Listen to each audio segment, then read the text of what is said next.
Okay, I just wanted to double check that everything was Yes, okay there. yeah. This is going to be a bit like patting my head and rubbing my belly for me, because I've got to It's not I the have to most work.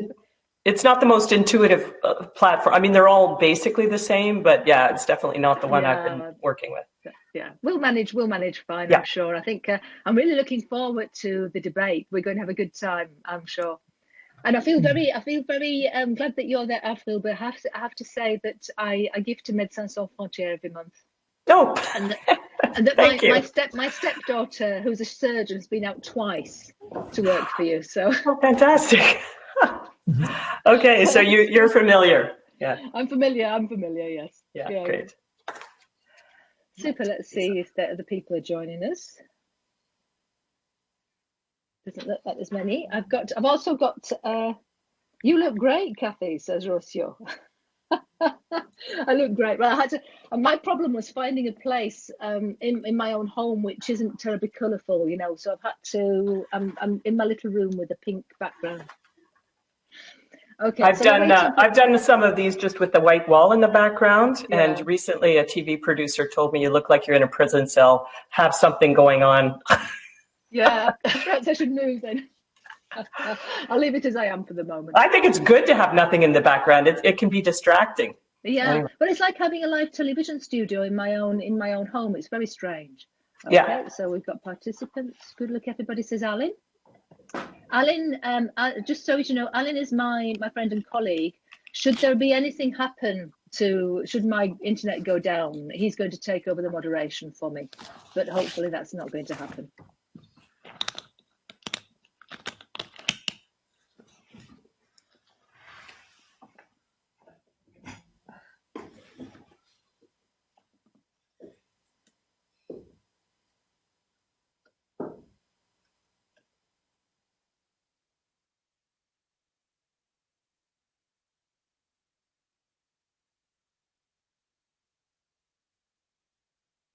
Oh, 2 minutes off starting.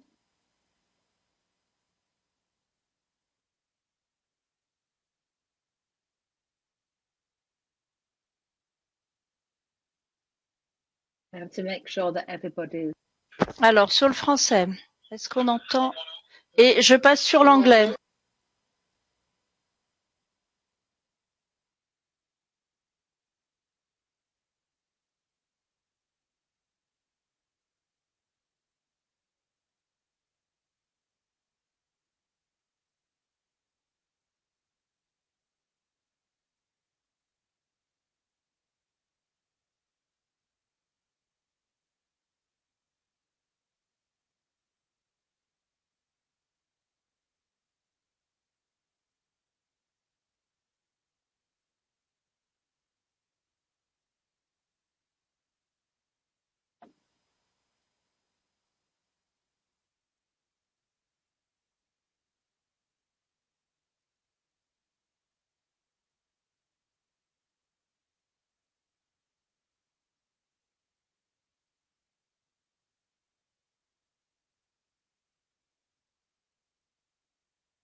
Okay, for everybody out there now, we're just starting to get part. Bonjour à vous tous. Le webinaire démarre dans quelques instants.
I can see that we've got a lot of people joining us, so I'll just give it a couple more minutes and then. Je vois qu'un grand nombre de collègues nous rejoignent. Nous allons démarrer dans quelques instants.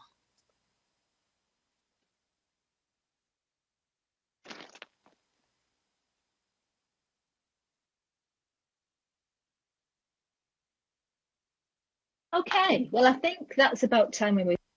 Très bien, nous allons démarrer. Je m'appelle Kathy Burton. Je travaille pour la direction de la communication du Conseil de l'Europe et je suis en Allemagne, en Forêt-Noire. Je me félicite de voir qu'un grand nombre de personnes de par le monde se sont branchées sur ce webinaire. J'ai hâte de vous écouter. Nous vivons dans un nouveau monde, nous organisons un webinaire, nous devons donc songer à un certain nombre de choses. D'abord, je croise les doigts pour que sur le plan technologique, tout fonctionne bien.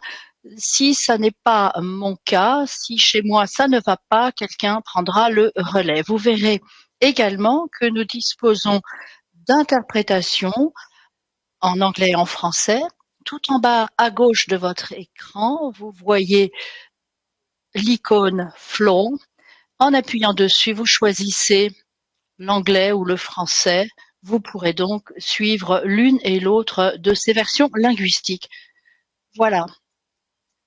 Je contrôle la situation. Je vois également quels messages nous sont adressés à travers le chat. Pour ce webinaire aujourd'hui, c'est moi-même et l'ambassadeur ainsi que nos 3 orateurs que vous verrez dans un petit instant et qui s'exprimeront, qui participent donc directement à ce webinaire. Les autres ont la possibilité de nous rejoindre. Certains ont déjà envoyé leurs questions. Nous avons hâte d'en prendre connaissance. Vous pouvez également utiliser la fonction chat pour discuter avec nous et les uns avec les autres grâce à l'icône message. Et puis, il y a les réseaux sociaux. Vous pouvez tweeter. Vous pouvez également sur Facebook faire le relais. Je suis moi-même branchée sur WhatsApp et je verrai ainsi vos questions que j'adresserai aux panélistes. Voilà, pour le moment, ce sont les annonces pratiques. Nous disposons d'1 heure. J'aimerais inviter les orateurs à bien respecter le temps imparti. Je vais donner la parole à l'ambassadeur. Ensuite, si vous demandez la parole, je vous demanderai également d'allumer votre caméra, puis votre micro si vous intervenez.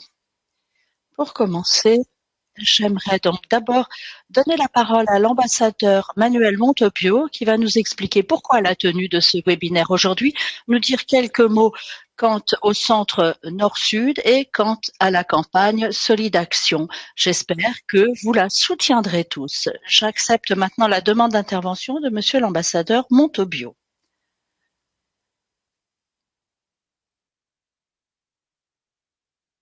Bonjour à vous tous, bienvenue dans le cadre de ce premier webinaire de la campagne Solid Action du Centre européen pour l'interdépendance globale et la solidarité, le Centre Nord-Sud. J'aimerais d'abord vous expliquer pourquoi nous sommes réunis virtuellement ici.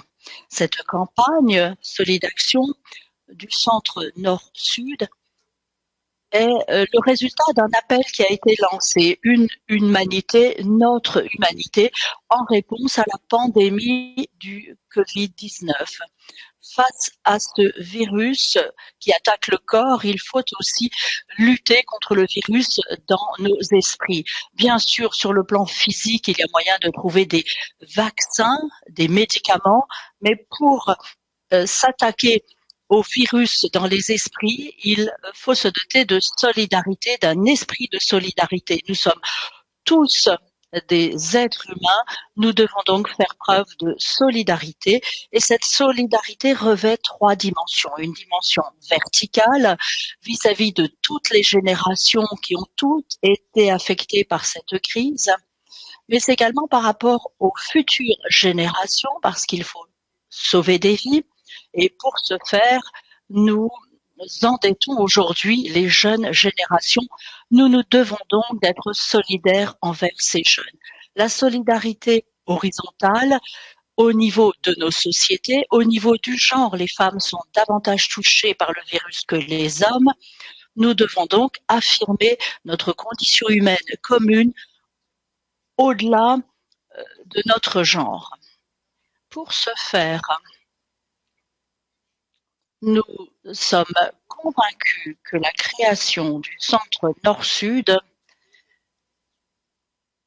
a également été le produit d'une campagne de solidarité, une campagne de solidarité Nord-Sud qui a vu le jour dans les années 80. En Europe, c'est le Conseil de l'Europe qui s'est chargé de cette campagne. Le Portugal a offert des locaux pour accueillir le Centre Nord-Sud. Nous ne nous sommes pas résignés à travailler uniquement sur la solidarité Nord-Sud. Nous avons essayé véritablement d'étendre notre influence ces 30 dernières années. Nous défendons également la démocratie, les droits de l'homme et l'état de droit, les grands principes défendus par le Conseil de l'Europe. C'est ce que nous voulons parce que nous sommes des êtres humains. Nous voulons cela pour chaque être humain dans le monde. Il faut donc travailler dans le domaine de l'éducation globale, mondiale, les programmes pour des femmes, pour des jeunes. Nous avons donc défini des objectifs pour le Centre Nord-Sud, par exemple d'atteindre les objectifs de développement durable, le dialogue civil, la Méditerranée, espace de solidarité et la promotion des conventions du Conseil de l'Europe. Nous pensions donc que face à ce virus, il nous fallait véritablement lancer cette campagne Solid Action qui a été conçue en trois phases. Trois phases pour envoyer des messages quant à des initiatives et des valeurs à mettre en œuvre, des initiatives de solidarité pour répondre à ce défi, pour affirmer notre condition humaine commune. Comment pouvez-vous y participer? Eh bien, vous pouvez proposer toutes sortes d'initiatives de solidarité qui seront promues par et grâce au site internet de la campagne et aux réseaux sociaux. Vous pouvez nous envoyer vos messages et nous allons donc à cette occasion lancer une réflexion à travers des messages prononcés par des grandes personnalités. Un premier message émane notamment du président de la Cour européenne des droits de l'homme, mais nous le faisons également à travers ces webinaires où nous allons engager une réflexion sur différentes questions. Tout cela convergera au niveau du Forum de Lisbonne, une manifestation annuelle de premier plan organisée par le Centre Nord-Sud, qui est un centre qui se caractérise par le quadrilogue, qui est tout à fait unique, même au sein du Conseil de l'Europe.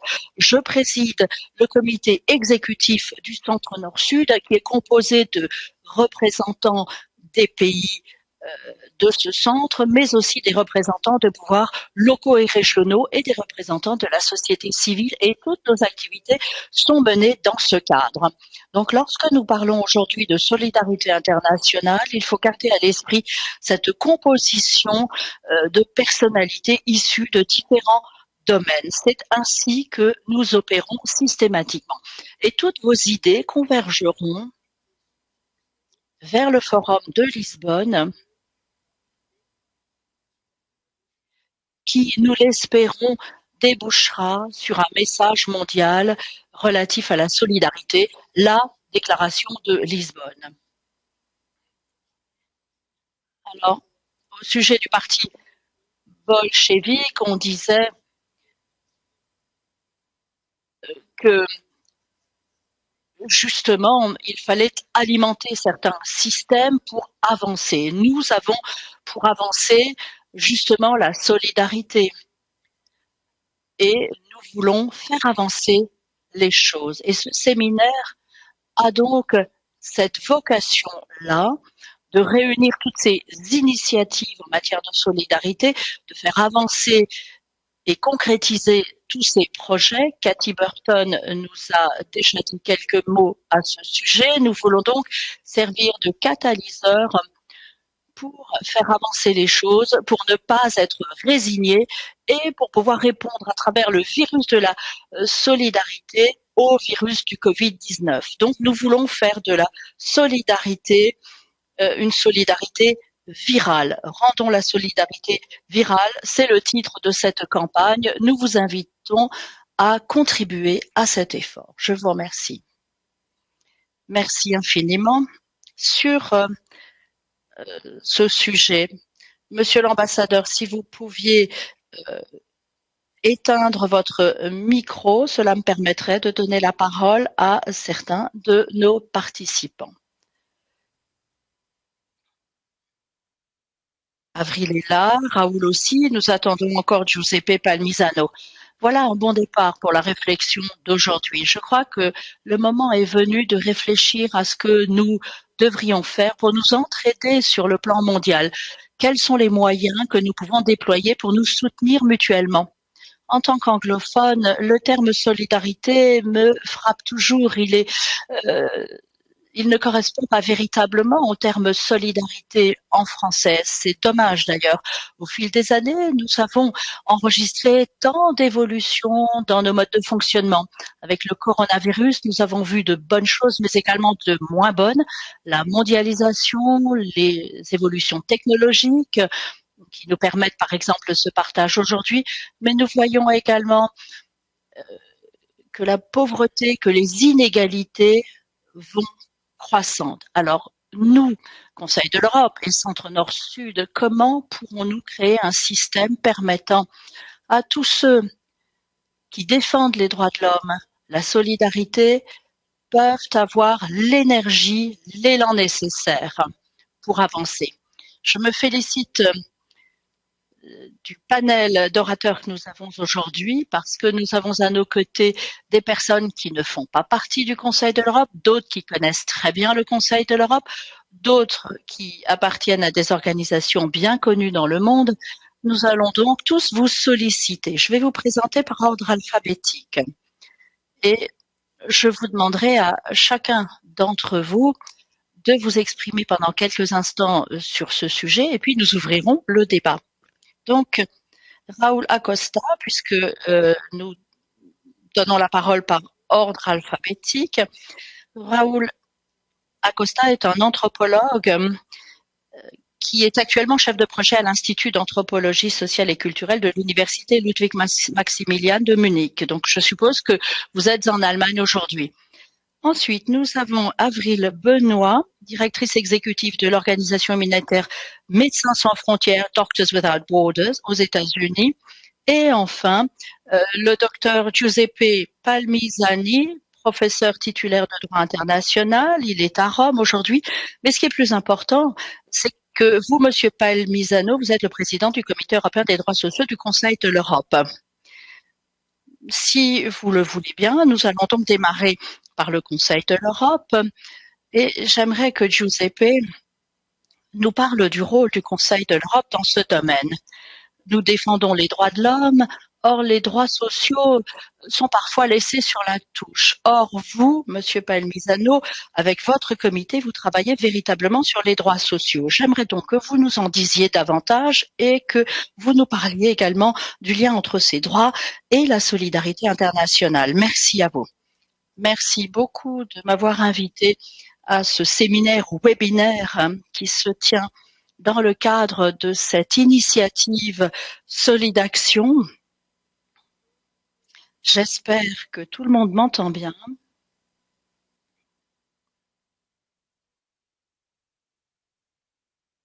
Pour répondre à vos questions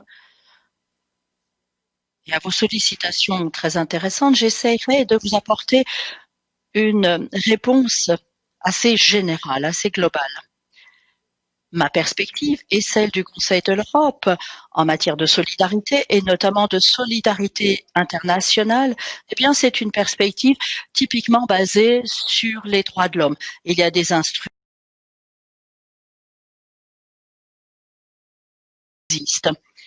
Sous cet angle, la solidarité doit avant tout être défendue comme une valeur fondamentale, réalisée et protégée essentiellement à travers la mise en œuvre des obligations juridiques dans le domaine des droits sociaux qui incombent aux États membres du Conseil de l'Europe. Donc il s'agit de droits tels que le logement, la sécurité sociale, les services sociaux, entre autres.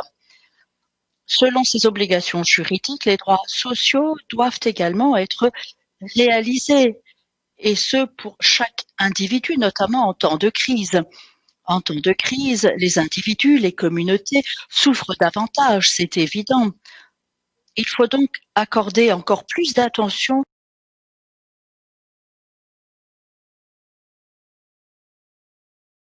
les migrants, les femmes, des personnes appartenant aux minorités ethniques, mais aussi les pauvres, les malades, etc.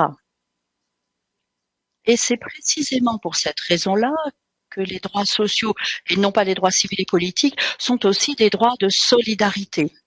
Prenez par exemple le chapitre 4 de la Charte fondamentale des droits de l'Union européenne, qui inclut justement les droits sociaux. Les droits sociaux sont énoncés et protégés non seulement par des instruments européens au niveau européen. Quels sont ces instruments? La Charte sociale européenne, par exemple, mais également au niveau universel. Vous le savez, je vous renvoie au Pacte sur les droits économiques, politiques et sociaux de 1966 ou la Convention américaine des droits de l'homme. Créer un système institutionnel international pour protéger ces droits et permettre à ce système de fonctionner, c'est justement ainsi que la solidarité internationale se manifeste au niveau juridique international. L'obligation juridique énoncée dans un traité portant sur les droits sociaux, ce sont des obligations erga omnes. Bien sûr, dans le cadre de traités, les États ont des obligations, mais dans le cas de notre traité, un État partie a des obligations eu égard à toutes les autres parties à ce traité, car l'objet dans un tel traité et l'intérêt commun de tous les États parties n'est pas de protéger les États ou les ressortissants de tel ou tel État, mais de protéger des êtres humains, leur vie, leur dignité et leurs droits fondamentaux. En cas de non-conformité avec ses obligations en matière de droits sociaux, tous les autres États parties sont également lésés et ont tout intérêt à faire en sorte que soient protégés ces droits, au moins en Europe, devrais-je dire. Et c'est précisément parce que les États parties ont cet intérêt commun à la mise en œuvre de ces obligations en matière de droits sociaux par chaque État partie que l'on crée justement des procédures et des mécanismes de suivi communs en la matière. Parfois, des organes judiciaires, quasi judiciaires, sont créés pour assurer la bonne mise en œuvre de ces obligations. Le suivi de ces mesures permis par ces traités permettent habituellement des individus ou des groupes à s'adresser à des organes internationaux pour qu'ils se prononcent sur ces droits et l'atteinte à ces droits. La mission du Conseil de l'Europe et notamment du Comité européen des droits sociaux, qui est l'organe que j'ai l'honneur de présider, c'est justement de suivre de près la bonne conformité par les États parties aux obligations auxquelles ils ont souscrit dans le cadre de la Charte sociale européenne. Je vais rapidement vous expliquer de quoi il s'agit et pourquoi elle est si importante sur le plan de la solidarité internationale. Au niveau européen, cette Charte sociale européenne est l'instrument principal, le plus efficace, le plus effectif, qui est destiné justement à protéger les droits sociaux. Il y a 31 articles dans la charte révisée qui couvrent toute une gamme de droits individuels et collectifs dans différents domaines. Parmi ces droits, il y a les droits en matière d'emploi qui représentent sans doute le pilier principal de la charte, peut-être le pilier le plus traditionnel, dirais-je. La protection sociale en est un autre pilier, une pierre angulaire de la charte et du Conseil de l'Europe en général. Et la charte sociale européenne aborde tous les aspects de protection sociale. Elle prévoit le droit à la sécurité sociale sous différentes branches, maladie, chômage, maladie professionnelle, etc., mais garantit également un droit à l'aide et l'assistance sociale pour les personnes dans le besoin. La charte révisée va bien au-delà des droits en matière d'emploi. La charte révisée aborde une approche plus générale de ces questions sociétales. La protection du droit au logement, de la famille, des enfants, le droit des personnes handicapées à l'intégration sociale, à la participation à la communauté, le droit à une protection à l'égard de la pauvreté et de l'exclusion. Et la charte garantit tous ces droits de manière non discriminatoire.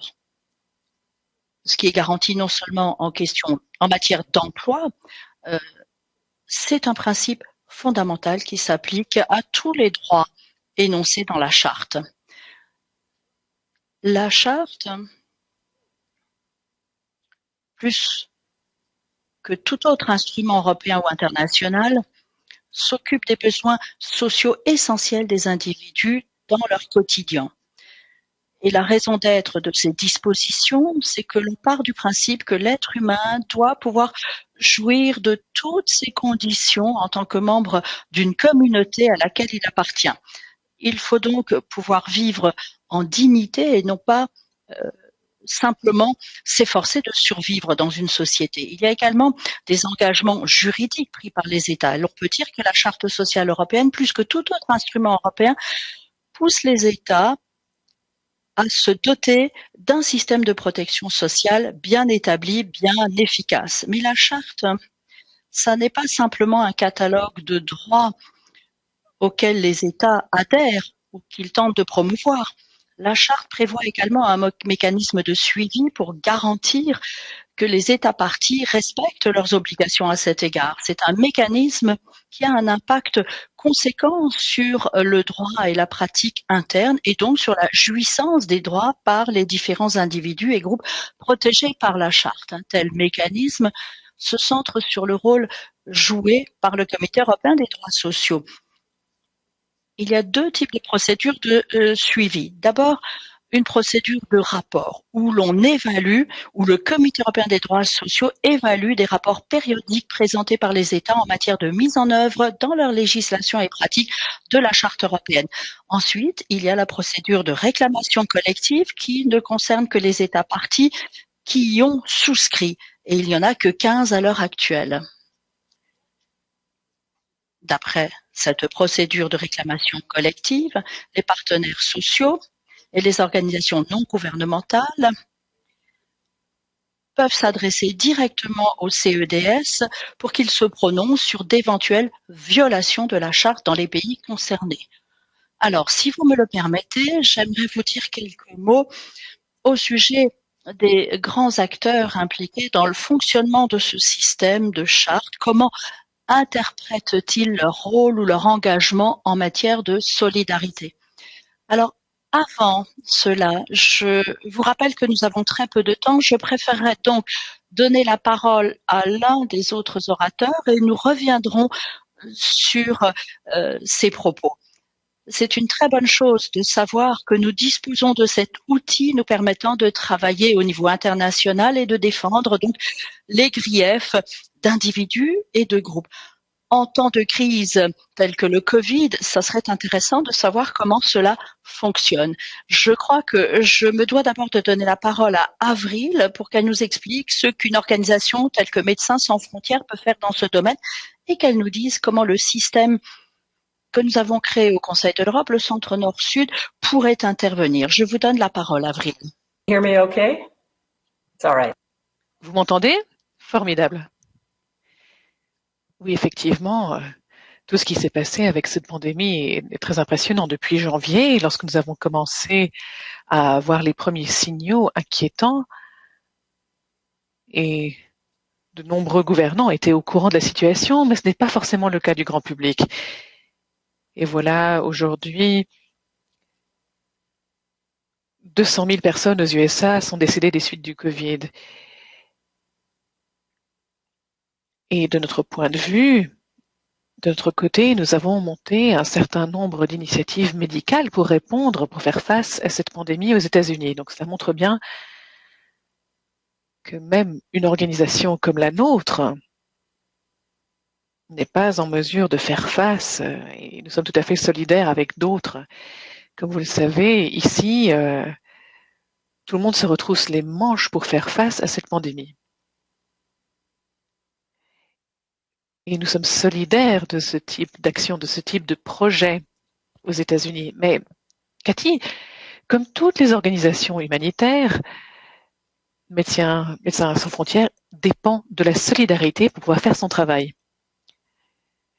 C'est ainsi que cela doit être pour nous, si nous souhaitons faire quoi que ce soit, où que ce soit. Et cette solidarité, eh bien, elle revêt différentes formes. Il y a les travailleurs qui s'engagent dans les associations dans le monde entier et qui souhaitent sauver des vies et soulager des souffrances. Donc, il y a des personnels recrutés localement. Et ce ne sont pas des QG lointains qui dirigent ces organisations, ce sont vraiment des organisations de terrain. Et ces travailleurs humanitaires fournissent des services à ceux qui en ont besoin et qui prennent beaucoup de risques eux-mêmes. C'est pour ça qu'il y a cette notion de bénévolat également, d'engagement. Il y a également la solidarité des personnes du monde entier qui soutiennent notre action en nous faisant des dons. Nous sommes indépendants du point de vue financier pour le travail humanitaire. Donc nous pouvons mener des évaluations qui sont séparées des considérations politiques ou économiques, qui malheureusement ont souvent un impact sur le développement et sur le travail de solidarité internationale.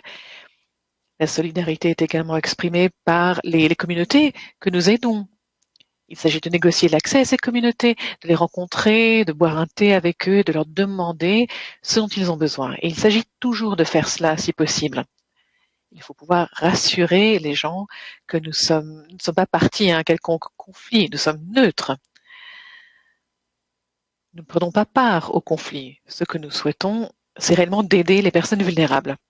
Et puis, il y a la solidarité des gouvernements et également des acteurs non étatiques qui reconnaissent la nature essentiel de ce que nous faisons. Des organisations telles que Médecins sans frontières. Ces acteurs étatiques et non étatiques facilitent notre accès au terrain, de sorte que les personnes que nous souhaitons toucher puissent avoir accès à nos services. Donc, l'empathie et la solidarité sont très importantes. C'est ce qui anime notre travail.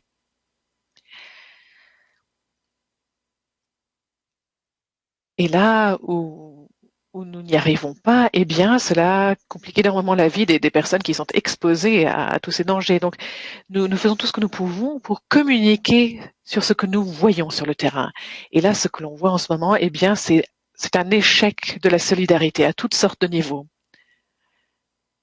Nous sommes confrontés à des attaques contre la notion même de solidarité. On voit des tendances très inquiétantes qui sapent l'action humanitaire, qui réduisent notre capacité à réagir de façon effective, à remplir des besoins. Par exemple, nous voyons des besoins émergents du fait de la pandémie, accompagnés par le manque de ressources. On ne peut pas remplir les besoins, répondre aux besoins comme on le voudrait. Et les conflits ont changé de nature. Les conflits causent des crises humanitaires, une instabilité, des souffrances terribles, et elles sont de plus en plus longues et de plus en plus complexes. Il ne s'agit plus simplement d'organiser un processus de paix. D'ailleurs, ce n'est pas de notre ressort. Nous voyons que les États et les acteurs non étatiques instrumentalisent, criminalisent et délégitiment l'action humanitaire. Nous sommes face à des accusations du seul fait que nous essayons de sauver la vie des gens. Nous avons vu ça en Méditerranée et ailleurs. Et les valeurs, normes et principes qui sous-tendent l'action humanitaire, dont on pense qu'ils sont universels et acquis, eh bien, par exemple, comme les protections fondamentales, comme on vient de dire, les protections des missions médicales. Veuillez ne pas bombarder des hôpitaux. Consensus autour de ces valeurs. Et nous assistons également à une reprise du nationalisme, de l'isolement. Cela a lieu partout. Évidemment, je pense aux États-Unis, mais également à d'autres pays. Et ce nouveau nationalisme essaye de se vendre au public en opposition à la solidarité internationale. Donc, les tendances que nous voyons, les défis que nous voyons face à l'action humanitaire et l'impact de ces crises sur les vulnérables sont exacerbés par la pandémie. Il y avait cette course aux équipements de protection, maintenant il y a la course aux vaccins pour les avoir pour nos ressortissants. Et aux USA, entre l'annonce des 200 000 morts du Covid, et là on ne parle même pas des personnes qui sont mortes du fait qu'elles n'ont pas eu accès aux soins qui n'étaient plus accessibles du fait de la pandémie, beaucoup d'actions de prévention ont été interrompues. Et bien, en plus de cela, il y a les guerres culturelles qui se profilent, puisque l'élection présidentielle qui aura lieu en novembre a exacerbé tout cela. Ce n'est plus simplement une question de quel candidat on préfère, mais de si on va faire ses courses avec un masque ou avec une arme à feu. Donc tout cela est devenu extrêmement clivant, extrêmement politisé. Il y a la question également des injustices raciales.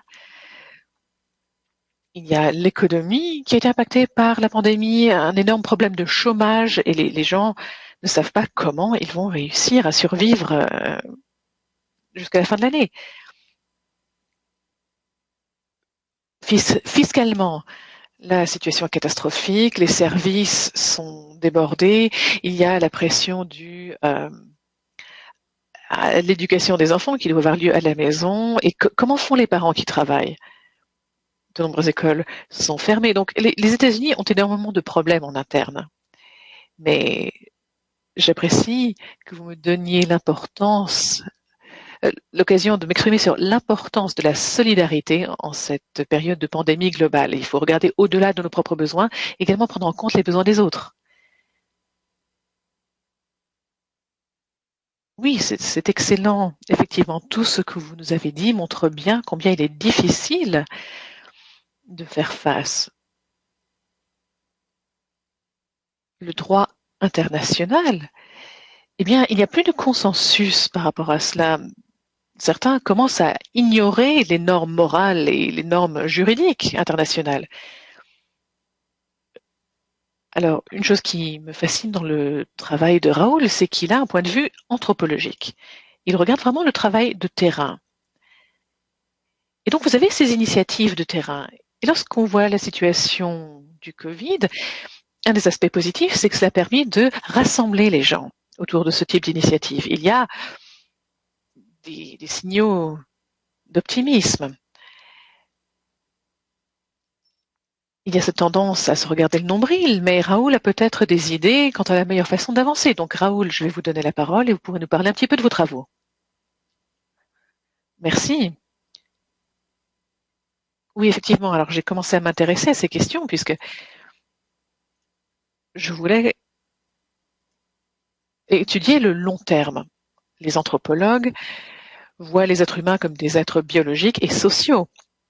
Mais à long terme, sur le long terme, les États-nations n'existent pas depuis si longtemps que cela. Ce qui m'intéressait, c'est de voir comment tant de personnes peuvent se réunir pour demander des réponses sur certains points. Par exemple, en 1998, il y a eu ces manifestations contre l'Organisation mondiale du commerce, les manifestations qui ont lieu à Seattle. Et c'était un mouvement réellement mondial.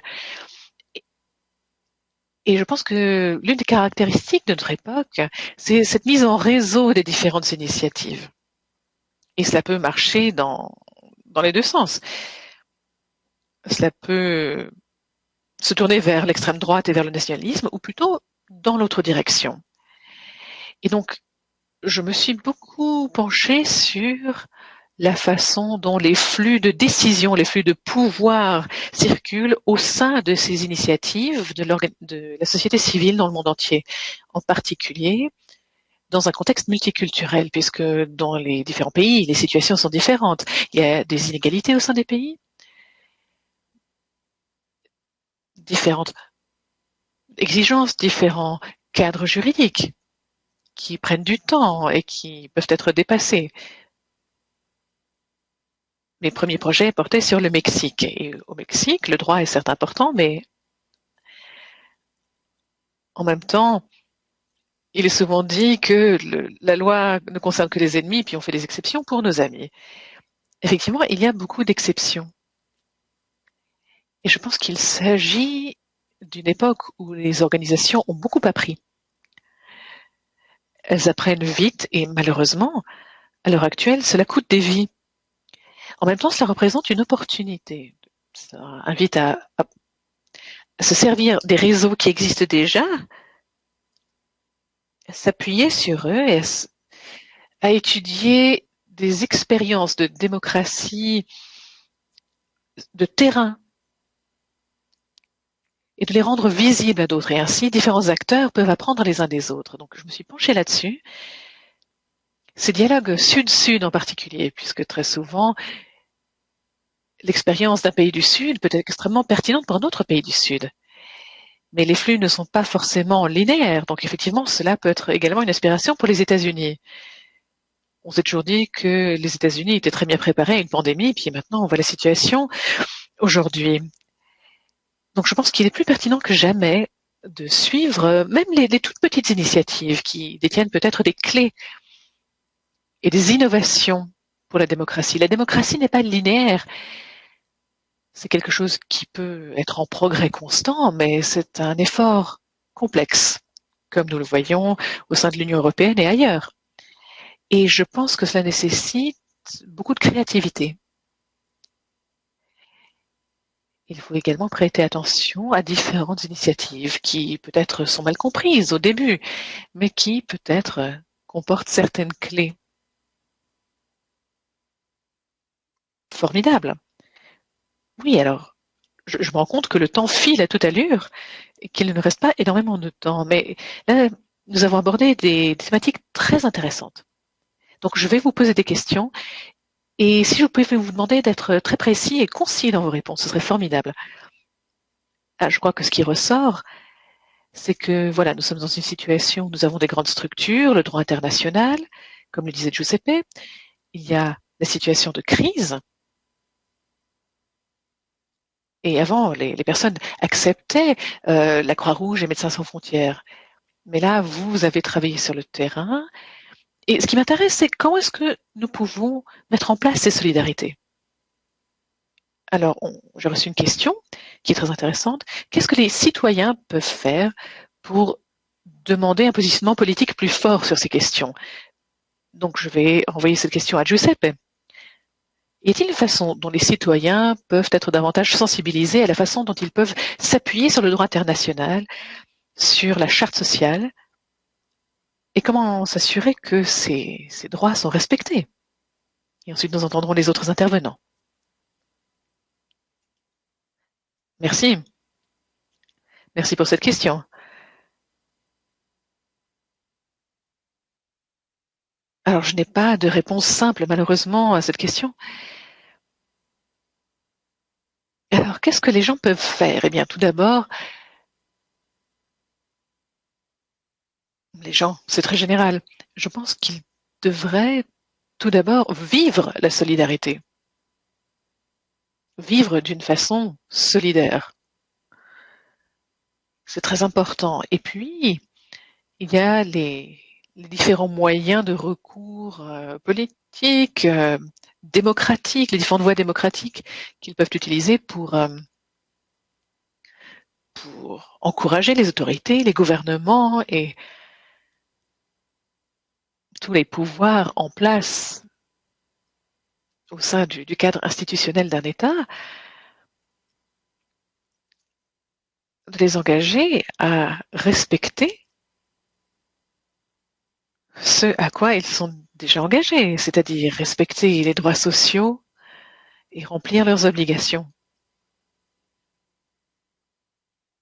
En particulier en temps de crise. Et en particulier pour ce qui est des personnes les plus vulnérables. Et puis, les personnes, les communautés, les individus peuvent faire autre chose. Ils peuvent également s'appuyer sur les instruments, comme le droit international, les conventions européennes, les conventions universelles ou régionales. Ces instruments sont à leur disposition, par exemple. Dans le cadre du système de la charte sociale, dont je vous parlais tout à l'heure, il y a donc ce processus de réclamation collective. Ce processus est important, puisque il permet à la société civile, au monde du travail, aux syndicats, aux ONG, de saisir directement le comité de la charte sociale, de signaler cette situation où il y a des manquements de la part du gouvernement et des États, des autorités.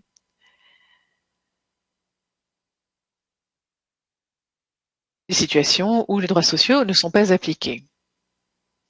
Et je pense que c'est très important de s'appuyer, de faire usage de cet instrument, de ce mécanisme. De lancer une réclamation collective devant le comité des droits sociaux. Les partenaires sociaux, les organisations de la société civile, les syndicats ont une contribution très importante à faire. Ils contribuent au bon fonctionnement du système de la Charte sociale européenne. Puisqu'il s'agit réellement de mettre la solidarité en action. On voit ça également dans leur contribution au système de rapport. Mais plus particulièrement par le biais des réclamations collectives. Je vous donnerai un exemple. Ces 3 dernières années, il y a eu une augmentation très importante du nombre de réclamations collectives.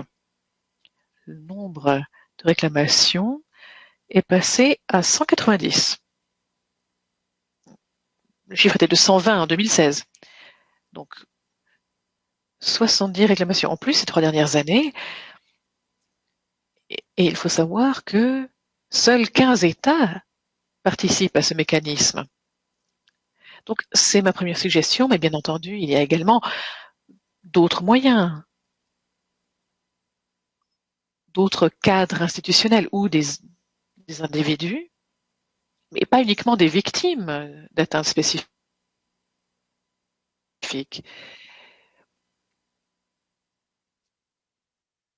Des cadres où des personnes peuvent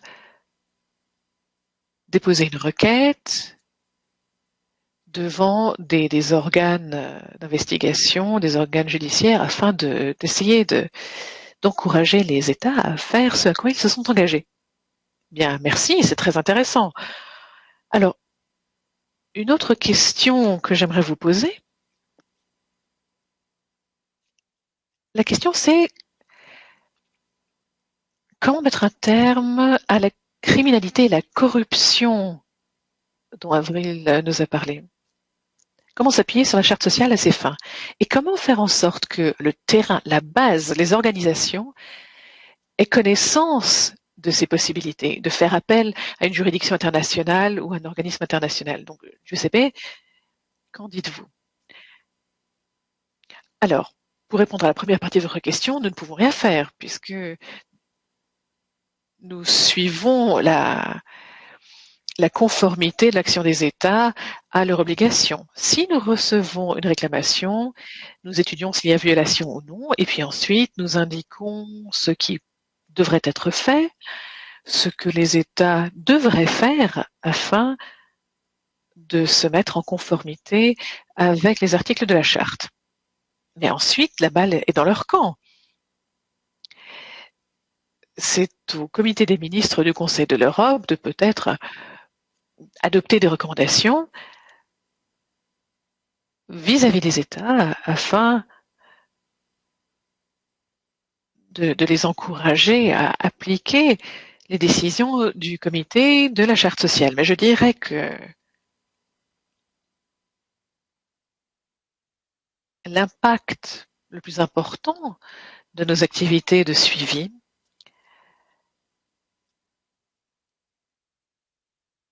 s'appuie sur sa nature publique et transparente.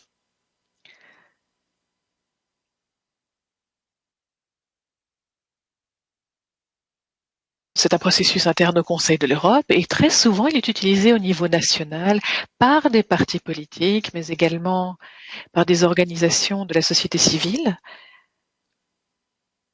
et également au sein de la justice. Ce sont souvent des juges nationaux qui s'appuient sur ces mécanismes afin de mettre en place des initiatives ou d'adopter des lois qui changent la situation au niveau interne. And what we can do, just to add. Alors, pour compléter mon propos, je dois vous dire que le secrétariat du Conseil de l'Europe est extrêmement actif, très volontariste, puisqu'il organise des séminaires, des webinaires tels que celui-ci. C'est un secrétariat très précieux qui apporte son aide et assistance non seulement aux États et au gouvernement, qui l'épaule pour mieux mettre en œuvre les droits sociaux. C'est aussi un secrétariat qui apporte son concours aux ONG, puisqu'au Conseil de l'Europe, il y a également la conférence des ONG et les aide à mieux utiliser les instruments définis par le droit européen et international. Merci infiniment, c'est un sujet très intéressant. Je vais donner la parole à Avril et à Raoul. Il y a une autre question qui doit être posée. Comment les organisations internationales peuvent apporter davantage de soutien, d'aide dans ce domaine? Il est intéressant d'entendre des orateurs qui ne travaillent pas directement pour une organisation internationale. Avril, d'après vous, que pourrions-nous faire? Lorsque vous essayez d'instaurer une solidarité à l'échelon mondial, que vous essayez d'encourager l'engagement citoyen. Il faut donner aux citoyens tous les outils pour qu'ils puissent vraiment indiquer ce qui ne fonctionne pas bien. Là, ce qui est important, c'est de les doter des instruments nécessaires. Face à cette pandémie, nous avons bien constaté qu'il fallait une solidarité sur le plan international, nul doute à ce sujet, et c'est une forme de solidarité qui semble se fragmenter, qui semble indiquer que l'on recherche simplement à se protéger soi-même et protéger ses proches. Il est important de justement coopérer pour trouver, par exemple, un vaccin pour lutter contre le Covid-19. Le changement climatique, les guerres dans le monde, tout cela est effectivement de l'ordre parfois de l'impossible à gérer. Nous avons de plus en plus de guerres et de conflits entre les États, au sein des États, également des batailles pour élaborer des vaccins. Certains États riches acquièrent des millions de doses de vaccins pour se prémunir. C'est ce que nous constatons avec horreur. Il y a un grand nombre de groupes qui essayent de nous sensibiliser à ce sujet, de tirer la sonnette d'alarme. Or, nous avons là potentiellement la possibilité d'exclure toute une population, les classes moyennes, les classes populaires qui n'auront peut-être pas facilement accès à ces vaccins. Il y aura peut-être plus d'un vaccin pour lutter contre cette pandémie. Bien sûr, nous portons le masque. Nous ne devons pas protéger les intérêts nationaux pour faire en sorte que ce vaccin soit disponible pour tout un chacun, que ce ne soit pas simplement un produit de luxe destiné à certains nantis. Cette crise est une crise mondiale qui nécessite une réponse mondiale. On ne peut donc pas, en tant qu'État ou individu, tenter de régler le problème pour soi-même. Les citoyens du monde doivent le savoir. Le monde entier doit coopérer pour trouver le bon vaccin, pour faire en sorte qu'il soit disponible gratuitement pour l'ensemble de la population de la planète. Et ce, selon un certain ordre de priorité, les professionnels de la santé, les personnes vulnérables, certains groupes où la comorbidité est importante, des groupes qui courent des risques particuliers. Nous devons donc partager nos connaissances. Nous faisons tous partie du même groupe d'individus. Il y a des activistes, il y a bien sûr le bras armé de MSF, la campagne de Médecins sans frontières. Vous verrez là que nous, comme d'autres organisations, essayons de nous réunir, de montrer à nos leaders que nous attachons une grande importance à ce travail. Il faut que les dirigeants de nos pays, les industriels, les pharmaceutiques, les industries pharmaceutiques sachent que nous sommes tous là pour veiller à ce que ces vaccins soient mis à la disposition de tout un chacun. C'est une voix qu'il faut entendre. Et ceci m'amène à poser une question à Raoul. Il y a l'angle humain, l'angle moral. Il y a des années, il y avait un véritable sentiment d'entraide au sens religieux. C'est un sentiment qui disparaît aujourd'hui. En tant qu'anthropologue, que pourriez-vous dire à ce sujet? Les personnes qui ont des problèmes de santé, qui ont perdu leur emploi, pourquoi ces personnes devraient-elles se préoccuper d'autres individus qu'elles n'ont jamais rencontrés et leur témoigner une certaine forme de solidarité? C'est très intéressant. Il y a effectivement cette unité qui existait avant à travers l'Église, la religion. C'était un facteur unificateur qui peut parfois encore être invoqué pour justifier nos actions. Je crois néanmoins que cette situation due au Covid est telle que notre nature humaine requiert que nous comprenions chacun d'entre nous que nous faisons tous partie d'une communauté humaine. Je parlais tout à l'heure de réseau. Et Médecins sans frontières fait partie de ce réseau. Eh bien, là, vous avez conscience de la nécessité de partager vos connaissances. C'est un exercice auquel tout un chacun doit se livrer. Qui dit solidarité ne dit pas seulement apporter de l'aide à autrui, c'est un système à double sens. On s'entraide. Voilà l'idée que je défends ici. Et je vois là également le lien évident avec la nature. Nous faisons partie intégrante de la nature. Nous n'en sommes pas dissociés. C'est donc une situation qui nous a permis de tirer beaucoup d'enseignements sur le plan scientifique. C'est aussi une opportunité de transmettre tous ces messages très divers et variés. On ne peut plus simplement se baser sur des forces unitaires comme par le passé, l'Église par exemple. Il y a aujourd'hui de nouvelles formes, de nouveaux modes d'engagement qu'il faut bien reconnaître. Nous sommes confrontés à de nouvelles idées, mais aussi à de nouvelles politiques très différentes de celles qui existaient auparavant. Donc il faut bien saisir ce qu'il y a lieu de faire. Peut-être avons-nous là la chance justement de les utiliser pour consolider et promouvoir la solidarité. Alors, lorsque je pense à la campagne Solidaction,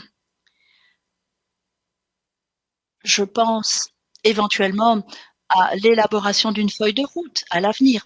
Et maintenant, je voudrais effectivement vous poser une question à tous. Pensez-vous qu'il est possible de créer un dispositif qui correspondrait à tout le monde par le monde, donc un dispositif unique? Je pensais également aux médias sociaux, aux réseaux sociaux. Il y a là tout un message à faire passer. Eh bien, je crois que ce type de message devrait justement donner lieu à une multiplicité de prise en compte. Nous faisons tous partie de la même humanité. Nous partageons un certain nombre de choses. Donc, ces messages devraient contenir une trame commune qui peut bien sûr faire l'objet de modes de communication différents. Cela nous rendrait plus sensibles et nous permettrait de mieux tenir compte de certaines formes de diversité culturelle. À travers un seul message, on peut parfois induire en erreur, on peut donner un message qui pourrait être interprété très différemment. C'est un danger. Giuseppe, est-ce que vous pensez qu'il y a moyen d'élaborer un dispositif qui conviendrait à tout un chacun? Eh bien, je crois que c'est très difficile. Peut-être est-ce possible. Et il faut y réfléchir et y travailler. Mais n'oublions jamais que nous devons également tenir compte des diverses approches que l'on peut adopter en matière de solidarité, de dignité, de respect de la vie humaine sous toutes ses formes. Je ne pense pas qu'il existe une formule unique qui pourrait être utilisée dans tous les cas de figure. Il n'y a pas une seule solution ni une seule initiative à suivre. J'ai bien sûr un avis très personnel sur la question. Le Conseil de l'Europe a lui-même ses propres préférences quant à une éventuelle approche à adopter.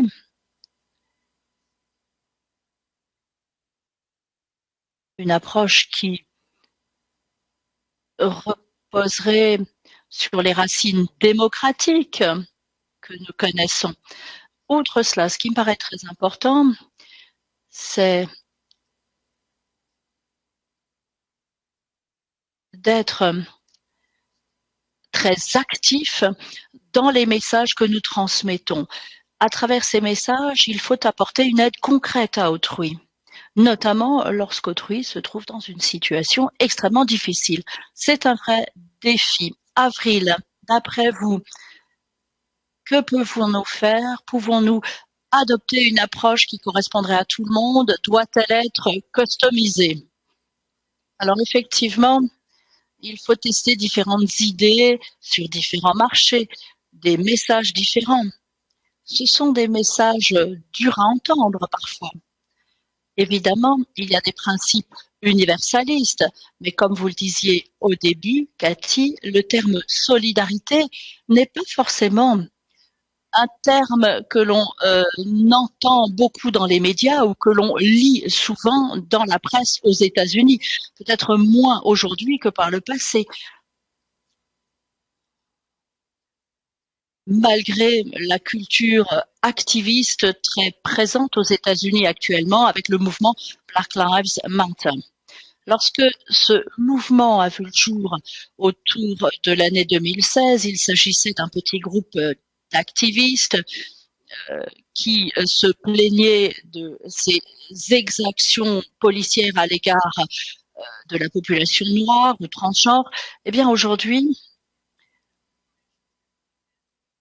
ces groupes englobent très largement toutes sortes de personnes.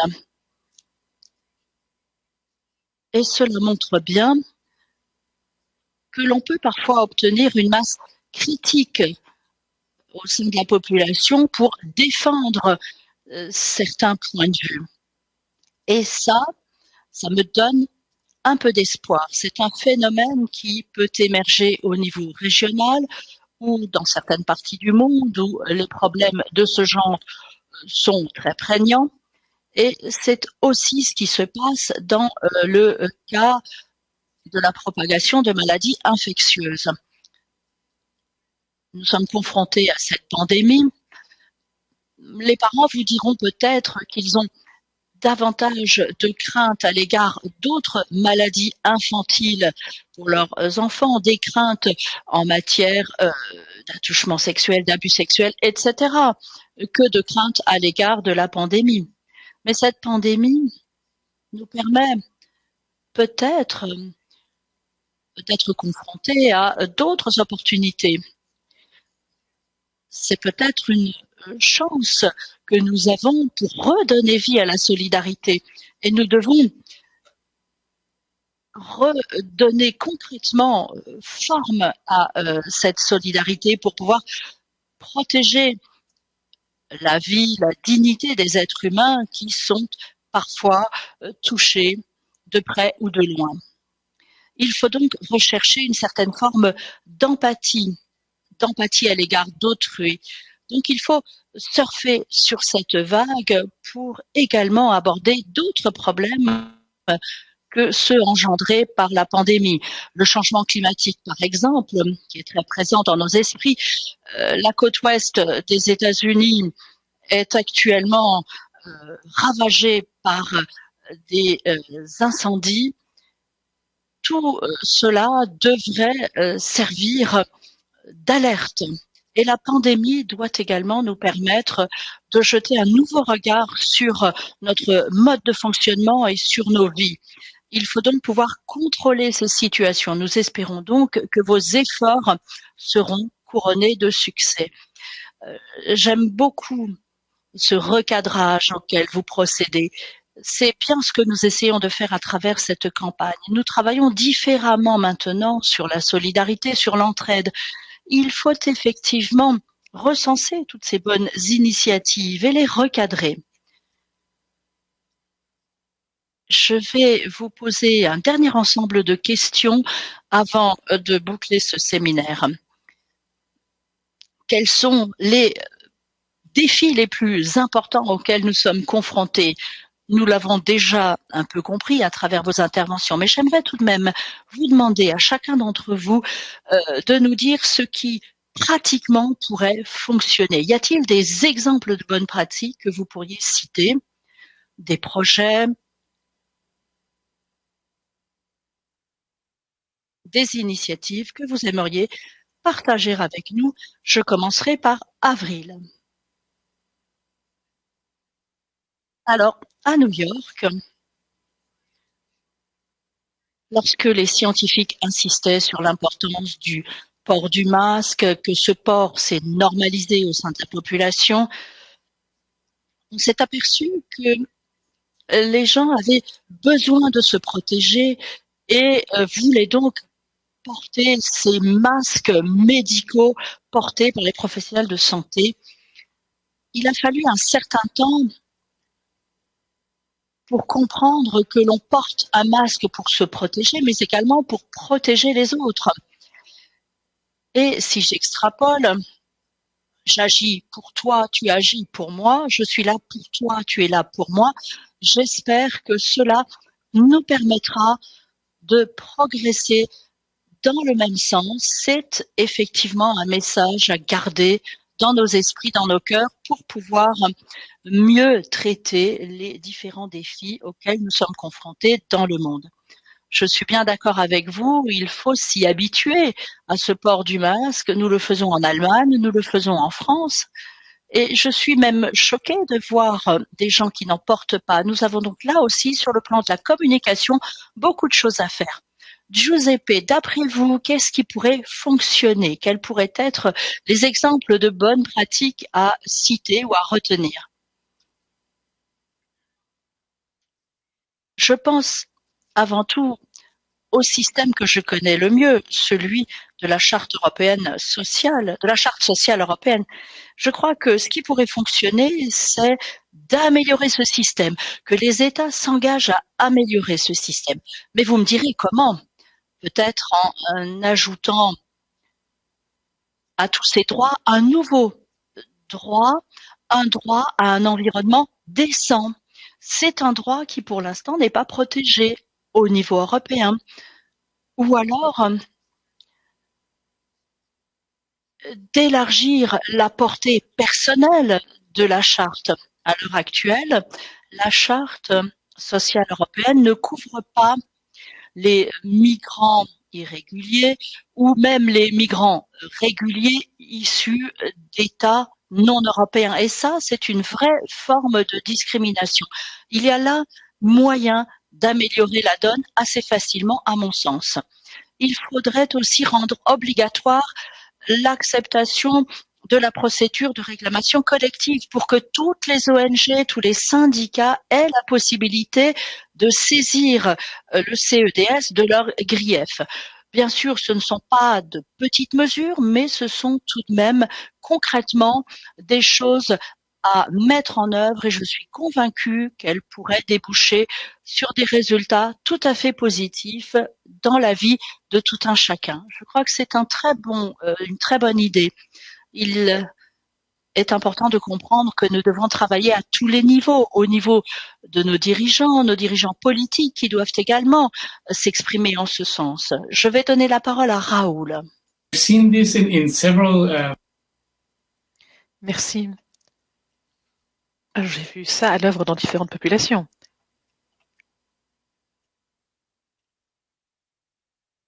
Il faut toujours faire quelque chose de bien si l'on le peut, même si c'est à petite échelle. C'est quelque chose qu'on voit dans les débats autour des petites initiatives. Même le fait de consacrer 1 heure en tant que juriste bénévole peut être très utile. S'il y a 20 personnes comme vous, on peut faire beaucoup de progrès. Et je pense que ce type d'initiative est utile. J'ai vu ça par exemple en Amérique latine ou en Asie du Sud-Est, où de nombreuses personnes aspirent à une vie meilleure et sont en mesure de donner à leur société et à leur communauté. Donc, lorsque ces personnes regardent leur environnement et souhaitent y contribuer à leur mesure, ça peut être très utile. Et je pense que tout cela pourrait être plus visible comme une pratique normale, une pratique habituelle. Et une fois que ça devient une habitude, ça peut réellement avoir un effet transformatif à plus grande échelle. Donc, pour résumer,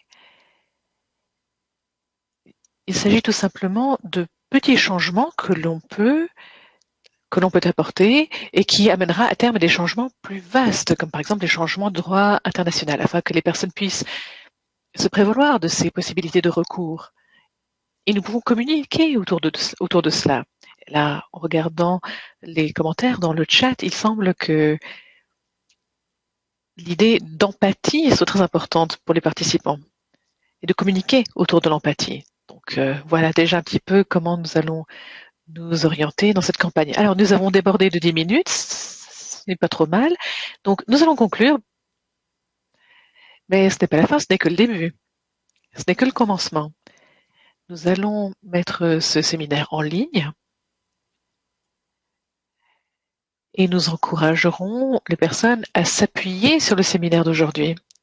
Vous le verrez sur les différents médias sociaux, sur le site du Centre Nord-Sud, et n'hésitez pas à le partager, puisque